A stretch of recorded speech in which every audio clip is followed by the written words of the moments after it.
That's right. One of the internet's most despised games can actually make you a better dungeon master. Here's how. First, Fortnite is always changing. The average Fortnite season is 83 days long. And at the end of a Fortnite season, not only is there usually a major map change, but there's also a total tonal shift. Chapter 3, Season 2 was all about rebelling against an oppressive something. And Chapter 3, Season 3 is all about psychedelics. I mean, vibing. But the end of a roughly 3-month-long season isn't the only time the game changes. Every week, it seems like there's a new update bringing new content to the hordes of kids that play this game.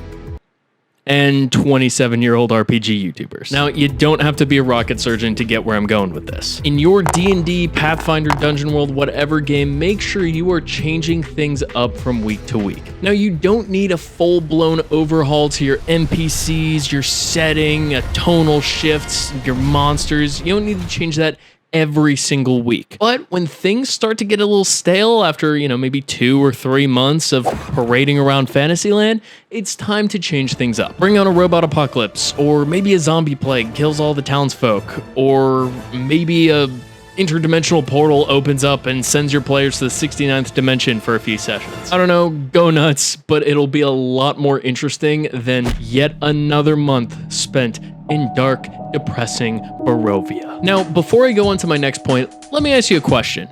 Did you know Fortnite has a storyline? I know. It blew my mind too. As far as I knew, the whole plot of the game was to hot drop tilted towers and then just murk 10-year-olds until you get a victory royale. Now, I couldn't actually tell you what the story's about. Like I said, Chapter 3, Season 2 is all about overthrowing some evil corporation or something. Must be nice. And Season 3 is all about celebrating that victory over that corporation and throwing a party or something. I know it's really freaking stupid, but it does have a story. Now, I'm gonna ask you another seemingly irrelevant question. How many times have you been playing your favorite RPG with your friends? You guys are going into the dungeon, you're killing skeletons, you're getting sweet treasure, and then all of a sudden, your DM feels the need to give you this incredibly long backstory about the knight who once lived there and how he died 500 years ago and now his spirit haunts the tomb. Well, of course I know him.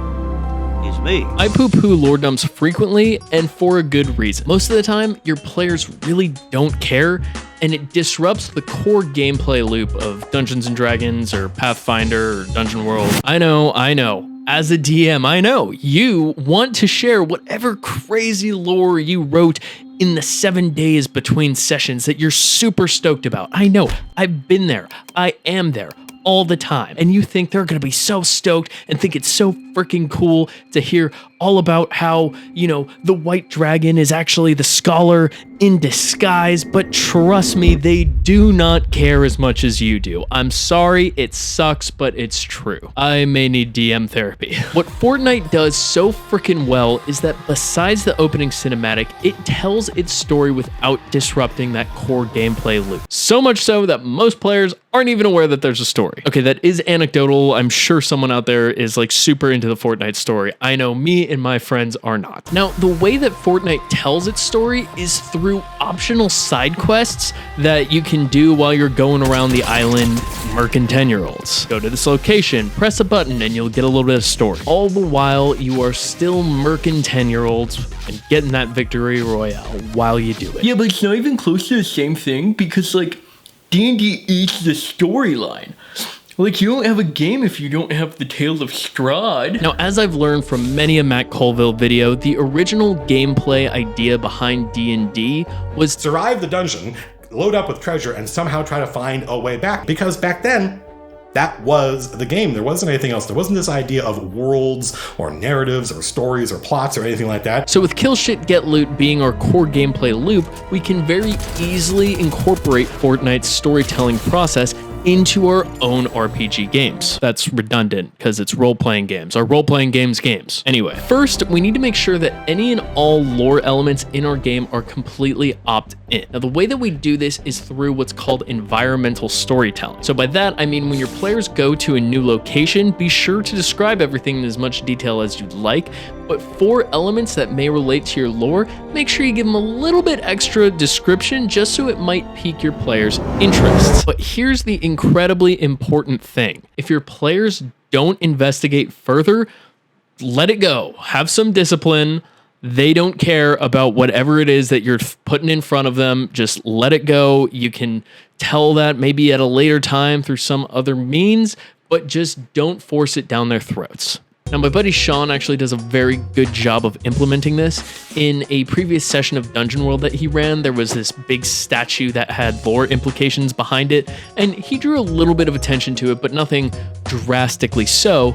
And when we ignored it, he was totally okay with that. We moved on, had a great rest of the session, and he just holstered the lore that was behind that statue. It didn't really matter. Now, once you've established those environmental elements, if your players choose to interact with them, what you need to do is just give them a little bit of the lore at a time. In our example with Sean's case, if we had interacted with that statue, it would have been poor form for him to completely lore dump the entire history of this town and how this knight saved the town and was super important to it. Don't do that. Give a little snippet of it.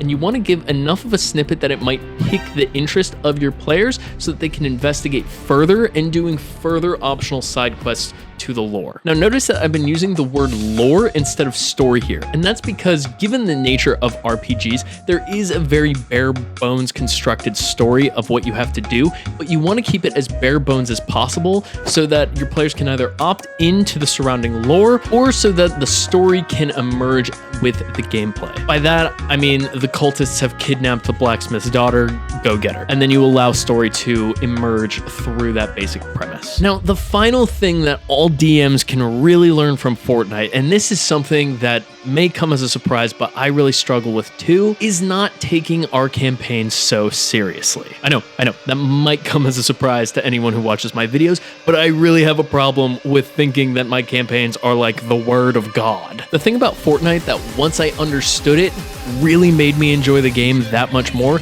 is that the entire game is a freaking meme. I mean, look at this. This is Kakashi doing a dance to A$AP Ferg's Work remix.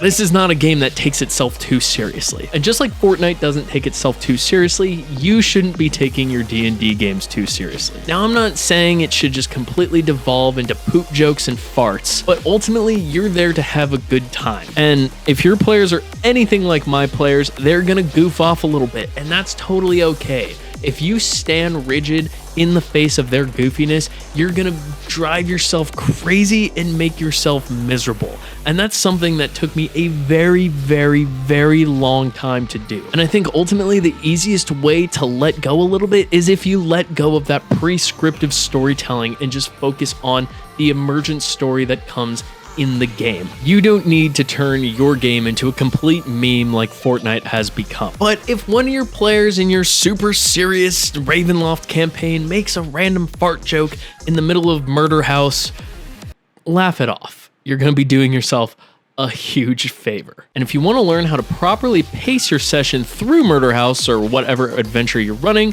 click right here and you can find out all about it.